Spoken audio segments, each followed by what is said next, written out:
Hello everyone, welcome back to Algebra 2. I've missed you all. Today we are going to work on 5.9, the quadratic formula. So right here I have the formula listed. X equals negative b plus or minus the square root of b squared minus 4ac all over 2a. All right, now you're thinking A, B's, and C's, where does that come into play? So I've given a hypothetical equation right here. And so A is always next to the x squared term. So in this case, A equals 5. A is always next to the x squared, so x squared, A is going to be 5. B is always next to the x term. So in this case, B is going to be 3, and C is always the number chilling by itself. So in this case, C is going to be negative 9. So it might look like subtract 9, but you have to make sure that you bring the negative with it. C is a negative 9, not positive 9. So then once you would identify these three numbers, you could take them and plug them in the equation. So that's what we're going to do today. We're going to do it 3 times, and then you're going to have some to do for homework. All right, but if we look at example 1, we're given this equation right here. So we're first going to, whenever you do these, you always start by labeling A, B, and C. Always, always, always. So in this case, A is always the one in front of the x squared. Now, you might look at me like, there's no number there. I understand, but when it's invisible, the number that is there is always 1. So A is 1.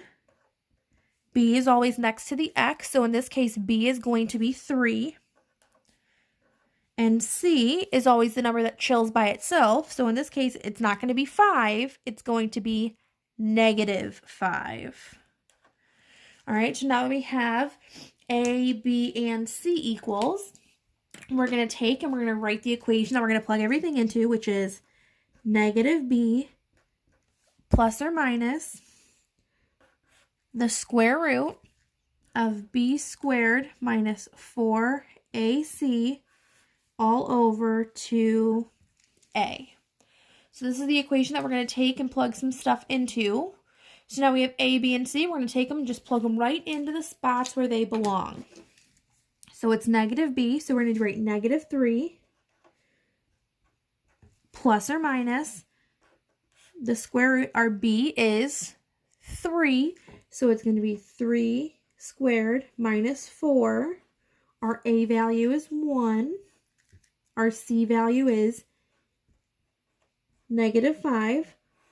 All of this over 2 times a, which is 1.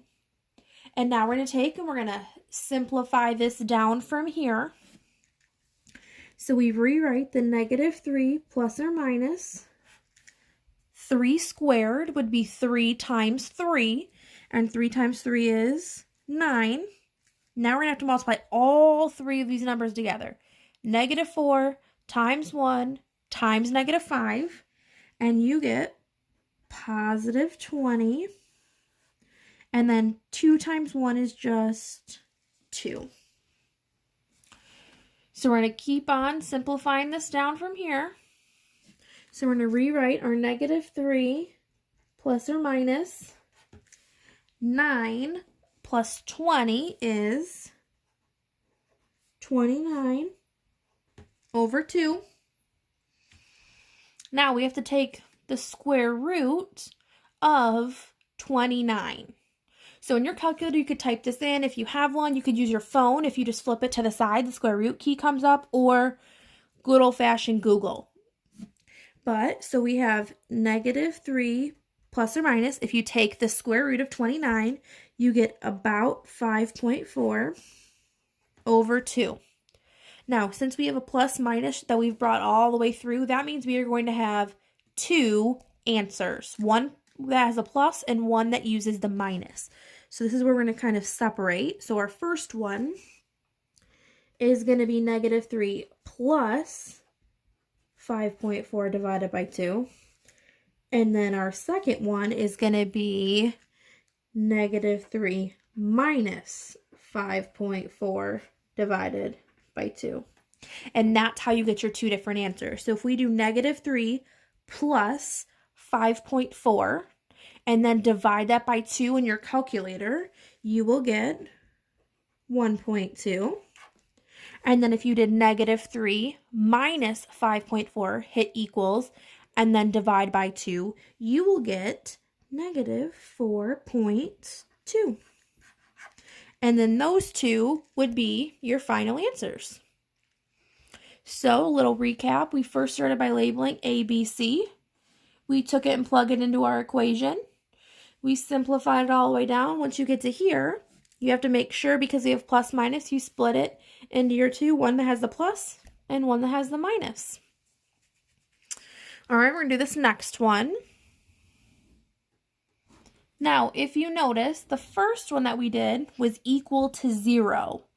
This one is not equal to 0. So we have to first start by getting it equal to 0. So since this is a -9, we're going to start by adding 9. And so then you have x squared minus 6x plus 9 equals 0. Now, once you have it equal to 0, this is when we can label our A, B, and C. But you first have to make sure that it's equal to 0. So if we label this A, B, and C, our A is always our x squared. So in this case, there's a invisible 1 in front of our x squared. Our B is in front of our x, which is going to be -6. And our C is the number that chills by itself, which is going to be 9.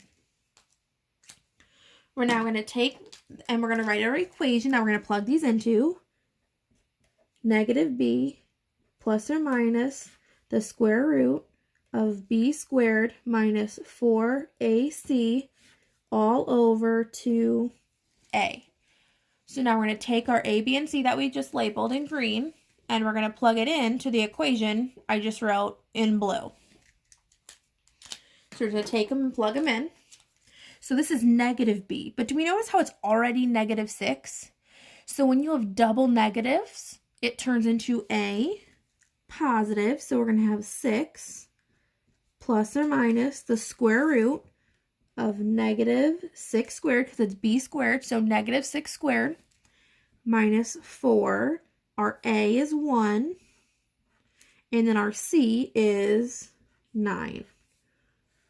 All over 2 times A, and our A is 1. So we're going to go from here, and we're going to keep on simplifying. So we're going to rewrite 6 plus or minus the square root. -6 squared is -6 times -6, which turns into positive 36. -4 times 1 times 9. You multiply all three of those numbers together. You get -36 all over 2. Now, we have to combine what's underneath the square root. So we have 6 plus or minus 36 minus 36 is 0. And then we still bring down our over 2. When we have the square root of 0, that just goes right on away. And so we are left with 6 over 2. And 6 divided by 2 is just 3. So your final answer for this problem is just 3. Because the square root completely disappeared because it was 0, you did not need to break it into your two answers. So let's recap. We got all of the numbers on the same side, so it was equal to 0. Labeled our A, B, and C. Plugged it into our equation that we're using for every problem today. We simplified it down. Now, since we got a 0 under the square root, it just went away. And so 6 divided by 2 is 3.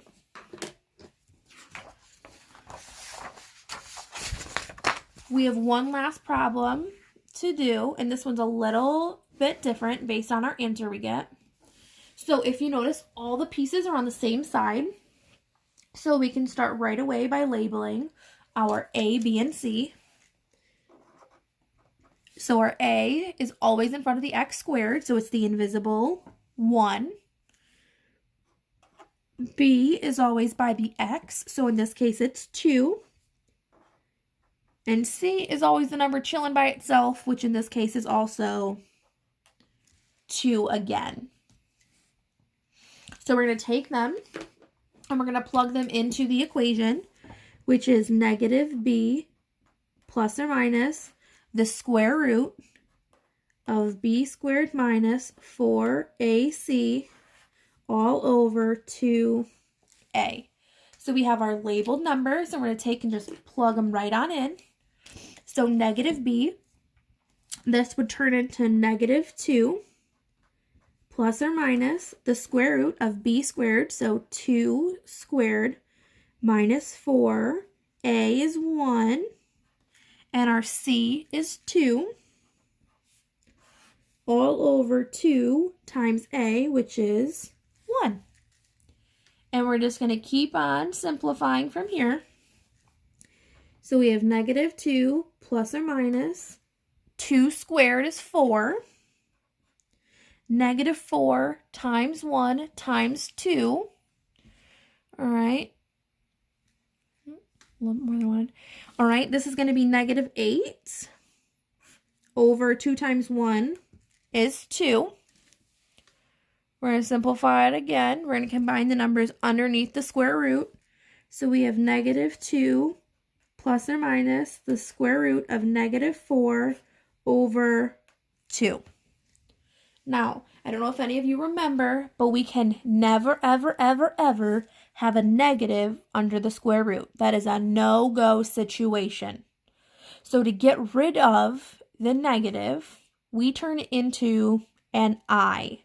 So for this problem, it is really equal to negative 2 plus or minus I square root of 4 over 2.